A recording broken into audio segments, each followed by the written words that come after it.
నమస్కారం మిత్రులు, వీడియోలోకి స్వాగతం. ఈ వీడియోలో మీకు ఒక విషయం చెప్పాలనుకున్నా. మనం తెలుగు రాష్ట్ర ప్రజలము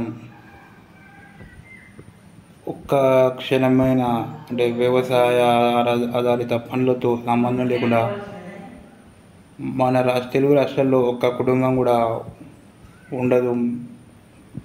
కనీసం ఒక రోజైనా వ్యవసాయ క్షేత్రంలో కానీ వాళ్ళు సమయం కేటాయించని కుటుంబం తెలుగు రాష్ట్రాల్లో నాకు తెలిసైతే ఉండదు. ప్రస్తుతం వారు ఎంత హోదాలున్నా వారు ఒకానొక టైంలో అంటే మా తెలుగు రాష్ట్రాల్లో తెలుగు ప్రజలకు అంటే వ్యవసాయంతో రైతుతో ఒక్క క్షణమైన అంటే మ్యాక్సిమం ఉంటుంది. లేని వారని ఈ రాష్ట్రంలో తెలుగు రాష్ట్రాల్లో ఉండరు, దక్షిణాదిలో ఉండరు. నేను ఒకటి చెప్పదలుచుకుంది ఏంటంటే, నేను కూడా ఒక రైతు కుటుంబాన్ని వ్యక్తినే. నేను ఆ యొక్క రైతు గారిని నేను ఒక భగవంతునిగా నేను కొలుస్తాను. ఎలా అంటే ఆ పరమేశ్వరుడికి వాహనం నందీశ్వరుడు. ఆ నందీశ్వరుడిని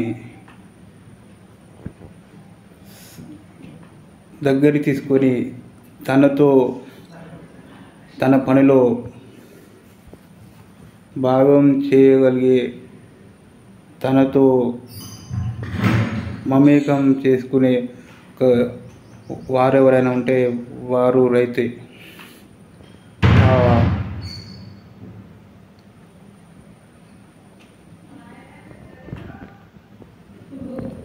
ఆ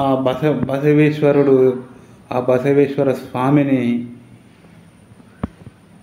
హ్యాండిల్ అదుపు చేయగలిగే శక్తి ఒక రైతు బాంధవుడికి ఉంటుంది. రైతు ఆ యొక్క ఈ నందీశ్వరుణ్ణి దున్నడంలో కానీ వాటిని ఎలా దగ్గర తీసుకుంటే సొంత కన్నబిడ్డల మాదిరిగా దగ్గర తీసుకుంటారు. అవి కూడా ఆ రైతు గారికి అన్ని విధాల ఏ పనిలో వాళ్ళకు సహకారం అందిస్తుంది. ఎంతటి భారానైనా వస్తుంది. ఇప్పుడు ట్రాక్టర్లు ఉన్నా కానీ గత 10 ఏళ్ళ కింద 90% దున్నడము ప్రతిదీ ఆ ఎద్దు నేస్తం వృషభేశ్వరు ఎద్దు నేస్తంలతోటే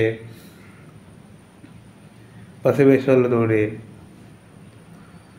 అంటే మళ్ళా వారు ఆ రైతులు అనేటోళ్ళు రైతు గారు, నేను కూడా ఒక రైతునే, రైతు కుటుంబంలోని నేపథ్యం ఉన్న మనిషినే కాబట్టి నాకు రైతు గురించి తెలుసు. కాబట్టి మనతో షేర్ చేయాలనుకుంటున్నా. ఈ సృష్టిలో కొన్ని జీవరాశులు ఉంటాయి. ఈ టైంకి ఈ చేయాలి, ఈ టైంకి ఈ పని చేయాలని అలా మైండ్లో ఉంచుకున్న వారు ఈ టైంలో ఈ పంట వేస్తే వస్తుంది, ఈ టైంకి ఈ తడి పెట్టాలి అని తెలిసిన మహా జ్ఞానులు రైతులు. మా రైతు నాయనలు తాతలు అందరూ అంటే వాళ్ళకు కాలానుగుణంగా అంటే ఎప్పుడు ఏ నిర్ణయం తీసుకోవాలి ఆ పంట దిగుబడి రావడానికి వారు అనునిత్యం అదే ధ్యాసలు ఉంటారు, వేరే ధ్యాసలు ఉంటారు. ఆ వ్యవసాయ పంట మీదనే దృష్టి సారిస్తారు. దానిని సక్సెస్ఫుల్ అంటే పంటను దిగుబడి చేసే వరకు వాళ్ళ మైండ్లో అదంటే ఏకాగ్రత, ఒక పని మీద ఏకాగ్రత పుట్టే వారు అంటే రైతును అన్నలే, రైతుని నేస్తాలే. ఈరోజు ఎంత టెక్నాలజీ వచ్చినా వాళ్ళు రైతన్న సూర్యుని యొక్క పొద్దున్న చూసే ఈ టైం ఇది అని చెప్పగలుగుతారు.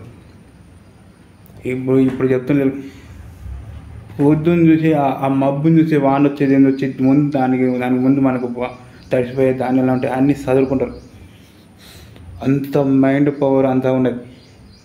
ఏదో ఇప్పుడు ఈ ప్రభుత్వాలు ఒక రైతునే ఒక మహాశయుని ఒక ఏమీ తెలియని అమాయకుల మాదిరిగా సృష్టించి వారి మీద పథకాలు పెట్టి వాళ్ళ పథకాలు అమలు చేయకుండా రైతుల యొక్క ఓట్లతో వాళ్ళు నమ్మించి ఓట్లతో ఇలా అధికారాలు గద్దెలెక్కి వారిని విస్మరిస్తున్నారంటే ఈ దేశానికి ఈ ప్రపంచానికి అన్నం పెట్టేది రైతు నాయనలే, రైతు అన్నలే. ఏదో వారుకున్న అంటే ఇప్పుడు మనం అన్ని ఈ బీటెక్లు ఎంటెక్లు ఇన్ని రకాల చదువు చదివితే మనకు ఏ టైంలో ఏం చేయాలో తెలియదు. అదే రైతు నాయనలు ఈ టైంకు ఈ పంట వేయాలి, దిగుబడి వస్తుంది, ఈ టైంకు ఈ నీళ్లు కట్టాలి, పొలం దున్నేటప్పుడు ఏం చేయాలి, అసలుకు మనకు పని చేస్తుంటే అలుపు రాకుండా ఏమేమి చేయాలి, ఆడుతూ పాడుతూ రైతు అనే మహాశయుడు వ్యవసాయ క్షేత్రంలో ఆడుతూ పాడు చేస్తాడు. ఇది నాకు పని ఏంది, కష్టం అని ఉన్నాడు. ఆ రైతు మహాశయుడికి ఆ వ్యవసాయ క్షేత్రమే మహాదేవాలయం. ఆ ఎద్దులే తన ప్రాణాలు. ఆ బసవేశ్వరుడు, ఆ నందీశ్వరుడే ఆ రైతు నాయన గారి నేస్తాలు. వాటిని ఎంతగా చూసుకుంటారంటే సొంత కన్నబిడలో కంటే అవి కూడా ఆ రైతన్నకు అంతలా సేవ చేస్తాయి. ఏదో యూట్యూబ్లో వేసుకోదాండి మా మనసులో మాట. నేను రైతు కుటుంబంలో నేపథ్యంలోనే రైతుగా ఉండాలనుకున్నా, రైతుగా బతకాలనుకుంటున్నా. ఈ ప్రభుత్వాలు ఈ వ్యవస్థలు వ్యవసాయం అంటే అదొక అంటే దివాళా తీసిన సమస్య మాదిరి కాదు. దివాళా తీసిన సమస్యలు వేరే ఉన్నాయి.